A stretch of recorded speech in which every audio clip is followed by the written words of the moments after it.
Hola, ¿qué tal a todos? ¿Cómo podemos definir a las religiones?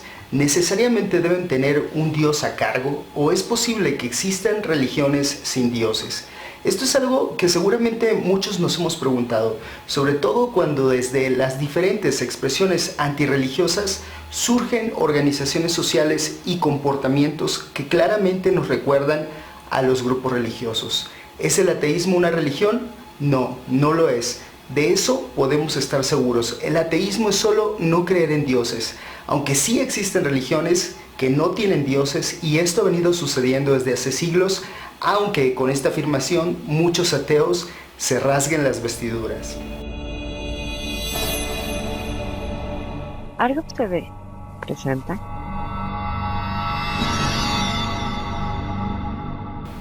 Es curioso, pero las primeras religiones sin dioses nacieron en lo que hoy en día es la India, una región que es más conocida por su religión politeísta y de la que popularmente se cree que posee 330 millones de dioses. Aunque bueno, esto no es del todo cierto y tiene una explicación que tal vez sea necesario agregar antes de comenzar para hacerle justicia al hinduismo. En los Vedas aparece un total de 33 dioses, pero los que saben de esto han dicho que el número de dioses aparece seguido por la palabra koti, que viene del sánscrito y que puede significar clase, o sea, 33 clases de dioses o solo 33 dioses según su clase. Esto ya de por sí es algo vago, pero para complicar todo aún más, koti también puede usarse para hacer referencia a un número igual a 10 millones. Algunos hindúes, para evitar la confusión, han opinado que los 330 millones es una cifra que simboliza el infinito y que muestran las formas infinitas de Dios. Es más, hay quien dice que el hinduismo ni siquiera es politeísta, porque cada dios es una faceta del mismo Dios. Algo similar a lo que ocurre en el catolicismo y sus 7000 santos. A pesar de que son adorados de la misma manera en que las religiones politeístas hacían con sus dioses, ningún católico aceptaría que es politeísta. Algo injusto para las religiones politeístas que murieron porque no tienen la oportunidad de defender su punto de vista. Pero comencemos con el tema. La primera religión sin dioses de la que se tiene memoria nació en lo que hoy en día conocemos como subcontinente indio, en la fecha más temprana del periodo en el cual se redactaron los textos sagrados del hinduismo que conocemos como Vedas. 4 compilaciones literarias que contienen fórmulas, himnos y oraciones. Los Vedas generaron, como la mayoría de las religiones, corrientes o escuelas que interpretaban los textos de diversas maneras. El Sankhya, una de las 6 doctrinas clásicas y también la más antigua, era no teísta y al parecer posteriormente solo adaptó la noción de Dios para moldarse al sentimiento popular. En el Sankhya, la conciencia y la materia son 2 realidades eternas y que por tanto no requiere de un agente creador, una conclusión similar a la que llegaría también la doctrina Mimamsa, que literalmente se traduciría como investigación y que tuvo su origen en un tiempo en que el budismo y la doctrina Vedanta comenzaban a ser a un lado del hinduismo.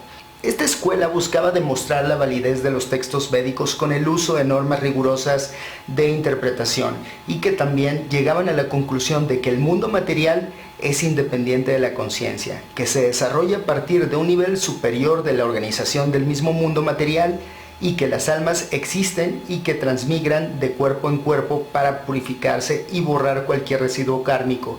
Y obviamente también consideraba innecesaria la existencia de un ser superior que regulara los actos humanos. Pero poco antes, en el siglo VI a.C., un sabio indio de nombre Mahavira también predicó una doctrina religiosa sin dioses, el jainismo. Para él, el universo es el resultado inevitable de las leyes de la naturaleza y es una totalidad viviente. No hay creador del universo, ni legisladores espirituales o agentes sobrenaturales. Solo un camino de salvación espiritual que se alcanza mediante la no violencia, el ayuno y la mortificación del cuerpo, que tienen como fin la destrucción del karma y concluir con el ciclo de reencarnaciones. Sin embargo, el jainismo sí acepta la existencia de seres sobrenaturales que han alcanzado estados superiores, entre ellas los 24 jinas o 24 victoriosos. También en India, hacia el siglo IV a.C., nació el budismo, una doctrina religiosa derivada del brahmanismo y tal vez la más popular en Occidente hasta nuestros días. No entraré en detalles sobre su fundación porque es algo bien sabido, pero sí me gustaría tocar los puntos filosóficos y religiosos que ahora nos importan.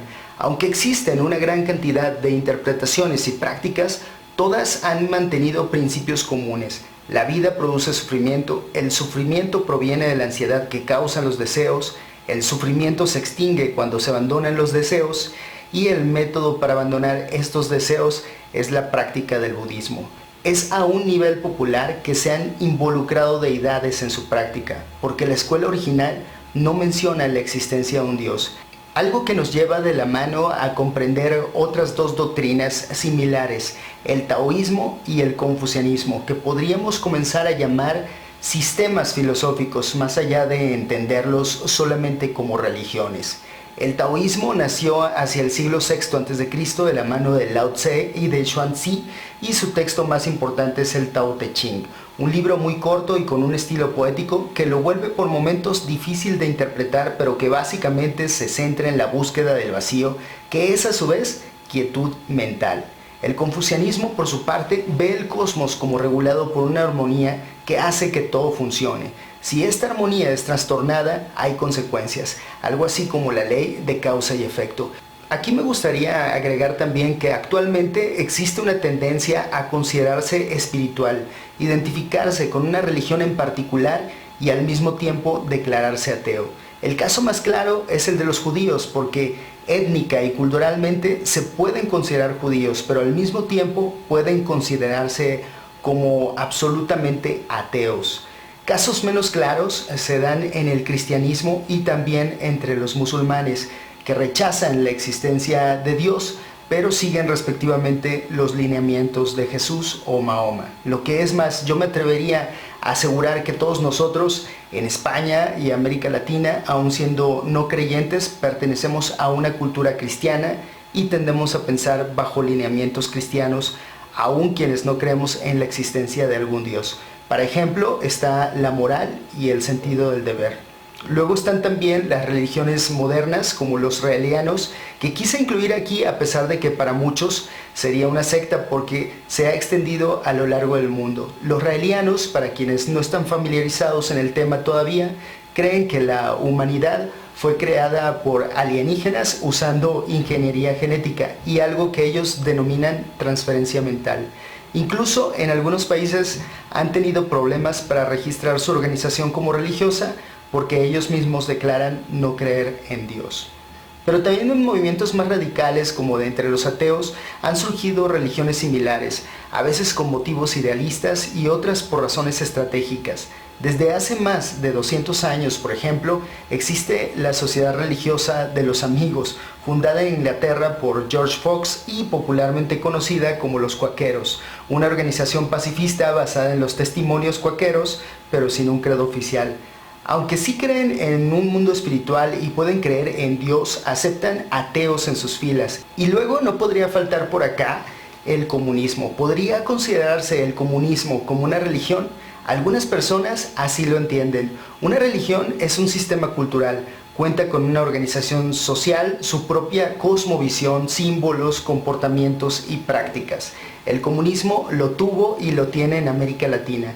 Si lo pensamos un poco, el materialismo histórico tiene sus paralelismos con la interpretación que vimos al inicio que se hacía de los Vedas, aunque claro, centrada en el trabajo obrero, agrícola e intelectual más que en la reflexión filosófica. Por cierto que también sucede al revés. Existen religiones con dioses, pero que son ateas. Parece paradójico, pero así es. El suismo, fundado en el año 2013, por ejemplo, es la religión de más rápido crecimiento en Islandia, el país más ateo del mundo, y tiene una finalidad práctica. Nació como una forma de protestar frente a la ley en que este país otorga privilegios financieros a las iglesias. ¿Qué sucede? Que parte de los impuestos van a parar a manos de la religión que cada contribuyente haya elegido, y en el caso de los ateos, al Estado. Así los ateos formaron esta religión para devolver los ingresos a los creyentes. Obviamente no se quemaron el coco y dijeron adorar a los dioses sumerios para justificar el asunto. Algo parecido pasa con el último ejemplo que voy a citar aquí, el pastafarismo o religión del monstruo del espagueti volador, inventado por Bobby Henderson, que tampoco es para tomarse en serio y entra más en el género de religión paródica, pero que quiero citar aquí porque se relaciona con el ateísmo y su oposición a los disparates del creacionismo difundido por religiosos y políticos del periodo de gobierno de George Bush y de los que ya hablaremos más adelante. Como en Texas el creacionismo se había introducido en las escuelas, Henderson exigió que su fe también fuera enseñada. Básicamente es una parodia del creacionismo llamado diseño inteligente para insertarlo como teoría científica que utiliza un lenguaje especializado para afirmar que la vida fue creada por un ser superior y no es el resultado de la evolución biológica. Hace poco algo similar sucedió cuando el sistema escolar del condado de Orange permitió la distribución de material religioso en las escuelas. Entonces un grupo de activistas llamado el Templo Satánico exigió que se le diera acceso a esa otra expresión religiosa. Y bueno, espero no haber pasado por alto alguna otra religión, pero si crees que olvidé mencionar alguna o conoces de alguna otra, puedes dejarla en los comentarios. Estoy seguro de que debe haber más. Todo este tiempo, por cierto, estuve tratando de recordar una que opera también en Estados Unidos, que es de corte humanista y que fue fundada por un ex pastor, y otra más que opera en alguna universidad. Lo dejamos de tarea y si yo lo recuerdo también lo voy a dejar en la descripción, que por cierto no debes dejar de consultar porque siempre dejo más información. Por lo pronto esto ha sido todo, yo soy Adalid, esto es Argov TV, no olvides suscribirte y si el video te gustó, dejar una manita arriba. Nos vemos en el próximo video.